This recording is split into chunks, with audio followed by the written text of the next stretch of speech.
Ngayong araw nga pala mga kuys, ako pala naka-schedule maghatid kay Malia. Medyo tinanghali nga pala kami kasi biglang bumuhos ang malakas na ulan. Kaya kung napapansin nyo mga kuys, basa pa ang kalsada. At pagdating nga namin sa school, kakaunting na yung mga estudyanteng nasa labas dahil na late na nga kami. At pagdating nga namin sa room ni Malia, nag-uumpisa na silang magklase. Nakakahiya nga doon sa teacher niya dahil siya na lang estudyanteng huli. At pagdating niya nga ng room, kinuha niya na agad yung tumbler na nalimutan niya kahapon. At pagdating ko nga pala kay Malia, dumiretso na ako ng palengke para sa ulam namin mamayang tanghali. Yung ampalayang may itlog, tapos sasamahan mo ng pritong galunggong, yung malutong. Wow! Pasensya na nga pala kayo sa boses ko mga kuys, medyo paus pa kasi. At nag-request nga pala si Mrs. ng suman, yung suma magkapatong.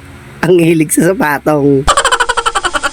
At sinamahan ko na rin ng pilipit na parang karyoka kung tingnan. Grabe mga kuys, ang init dito sa palengke, kaya ayaw na ayaw ko mamimili eh. Walang aircon. Kailan kaya magkaka-aircon ng palengke? At syempre, pagkatapos nga palang bumili sa palengke, umuwi ng diretso, baka mamaya pag hinalaan pa tayo. At pag uwi ko nga ng bahay, agad kong binalatan yung suman, yung magkapatong. Akala ko nga ay mataba, sabi ko, ma, medyo maganda yung nabili ko. Pag tingin ko, balat lang pala.